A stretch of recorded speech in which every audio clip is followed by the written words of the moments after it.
Today I want to go through my $2,000 feature film camera setup. This summer I'm producing and DOPing a low budget feature film that will be shot over the course of 2 weeks, and I thought this would be a great opportunity to break down the gear I decided to use, what I chose, why I chose it, and how it fits into the kind of production we're doing. I'll be walking you through the camera body, the lens, the logic behind this minimalist setup, and why I think going lean is one of the most powerful tools available to low budget filmmakers.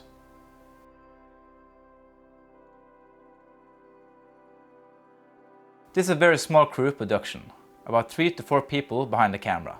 We're going to be working fast, on a tight schedule, and relying entirely on natural light. Most of the story takes place outdoors in the woods. Because of all of this, the main priority was to build a camera setup that was lightweight, efficient, and mobile as possible, but still capable of delivering a cinematic image. I wanted something that we can grab and go with. No big lighting setups, no assistants hauling gear, just a streamlined setup that works well in a run and gun environment. We'll be hiking, traveling, setting up quickly, and shooting in natural locations where the terrain is rough and unpredictable. Hauling cases of equipment up hills or through mud just isn't realistic. The entire philosophy behind this project is to build around our limitations, rather than try to overpower them.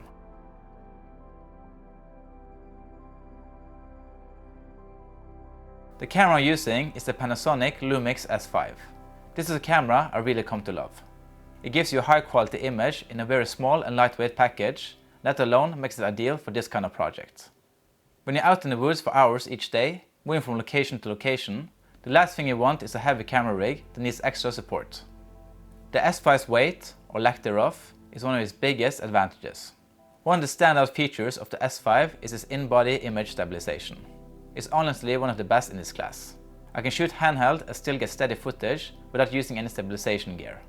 No gimbals, no easy rig, or no Steadicam. That's a huge deal when trying to stay light and agile. It means I can move quickly between setups, follow actors through rough terrain, and get dynamic shots without slowing down the production. Another great thing about the Lumix S5 is that you can de-squeeze anamorphic image in the internal monitor. Since we're shooting anamorphic, this means that you don't have to have an external monitor to monitor the anamorphic footage, keeping the rig even more lightweight. The Lumix S5 also has great IBIS specifically meant for anamorphic, which is also great for us. Another reason I went with the S5 is that it records in H.264. I get for some people that might seem like a limitation. It's a compressed format and not everyone loves working with it. But for this kind of film, where every penny counts, it's actually a benefit. Storage is cheaper, backup is faster, and editing is easier. I don't need to spend thousands of dollars on media. With a few fast SD cards and portable SSDs, we're covered. In full frame mode, the S5 does have a relatively slow sensor readout, which can result in rolling shutter if you're moving fast. But here's the trick: if you switch to APS-C mode, the readout time drops significantly, down to around 10 milliseconds. And the footage still looks great. It's 4K, it's sharp, and it pairs beautifully with the lens I'm using. We actually spent a lot of time considering the Ursa Mini Pro 12K for this film. It's a camera I know well, and it delivers beautiful results. We did some tests with it, and I've used it on feature films and many other projects before. But when we really sat down and looked at what the shoot was going to be like, it just didn't make sense. The Ursa is heavier, needs more batteries, requires more support, and the media is significantly more expensive. Sure, it gives you incredible resolution, but on a project like this, resolution isn't the bottleneck. What we needed was speed, simplicity, and flexibility. The S5 checked those boxes. Filmmaking technology has advanced to the point where almost any camera over $1,000 is more than capable of shooting a feature film. That's why I find it a bit strange when ultra-low budget productions go out of their way, sometimes pouring huge amount of time and energy to shoot on high-end cinema cameras like the RLX Mini. It's a great camera, no doubt, but it often adds unnecessary complexity to productions that benefit far more from staying lean and focused.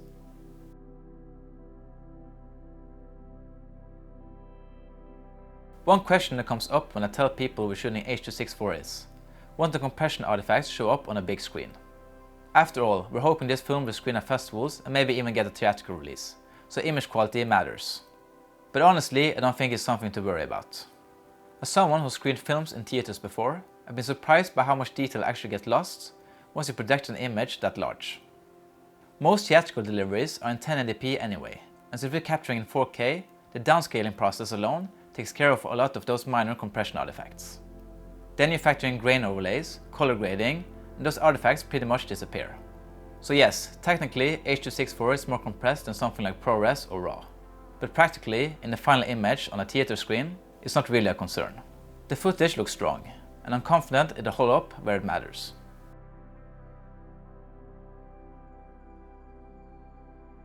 We're shooting the entire film on one lens, the Blazar Remus 35mm anamorphic.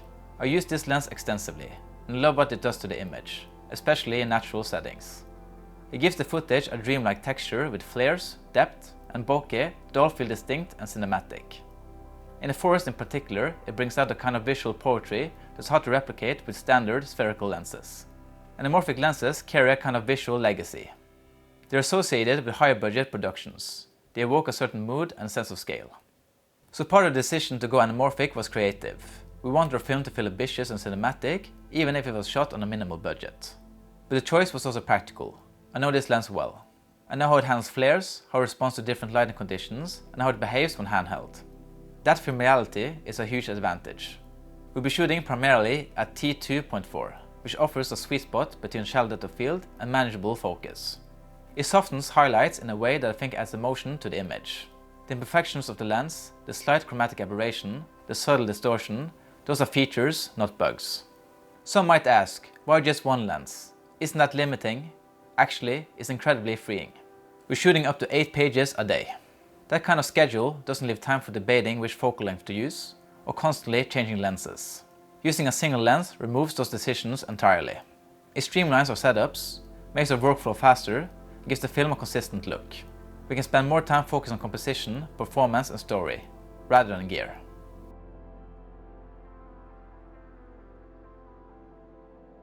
We also did a test shoot for a scene that's still a work in progress. It was just me and the director. No crew, no extras. Just the two of us behind the camera, with me handling both sound and cinematography. And surprisingly, it worked really well. I'm genuinely happy with how the footage turned out. We also used the opportunity to test out different locations and just shoot various bits and pieces to see how everything looked on camera. Doing these test shoots is incredibly useful, not just for troubleshooting, but for getting a clearer sense of how the film will feel visually. It helps everyone get on the same page, and it can highlight things we might want to adjust or rethink before we actually shoot. Plus, when the footage looks good, it's a huge confidence boost heading into production. One thing I was a bit worried about going in was the IBIS artifacts. I thought they might be too noticeable or distracting, but in practice they're barely visible. All the shots were done handheld, literally just me holding the camera. And honestly, the footage looks like it was captured using a much larger rig, like a shoulder mount or an easy rig, which is exactly the look we're aiming for. Even though we managed to shoot a full scene without a dedicated sound recordist, we will still have one on set during production. Still, it's good to know that if we ever end up with a smaller crew due to scheduling or location constraints, we can fall back on a one-person setup and still get solid results.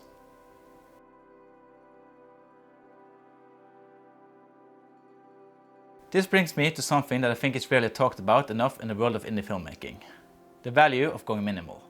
One of the biggest challenges I see in low-budget filmmaking is that filmmakers often try to emulate big productions without having the resources to actually pull it off. They overload their sets with gear, try to mimic high-end lighting setups, or build rigs they can't fully support. What ends up happening is that the production becomes stressful and inefficient. Time is lost, energy is wasted, morale drops. And worst of all, the film often ends up looking cheaper, not because the team wasn't skilled, but because the scale of the production couldn't be sustained. When you commit to working within your means and lean into minimal setup, everything changes. Your production becomes more focused. Your decisions become more intentional. You stop spending your time managing gear, start spending your time crafting scenes. You can adapt quickly, move faster, and spend more time capturing performances.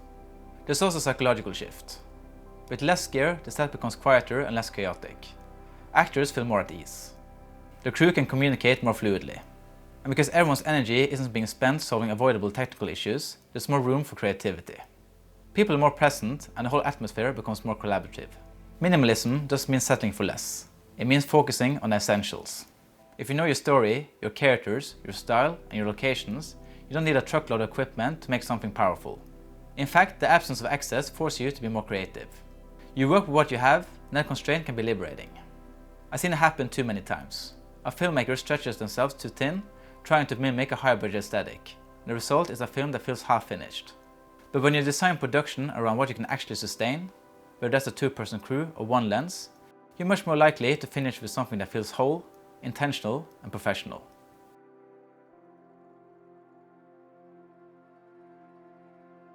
So that's the breakdown of my $2,000 feature film camera setup. The Lumix S5 paired with the Blazar Remus 25mm anamorphic lens. It's a setup that reflects the core philosophy of this production. Stay light, stay fast, let the story drive the process. It's not about cutting corners, it's about making choices that align with your scale and resources. If you're preparing for a low-budget shoot, my biggest piece of advice is to lean into your limitations. Don't waste time chasing a production scale you can't afford. Instead, figure out what you can do well and design your process around that. Your film will be better for it, and so will your experience making it.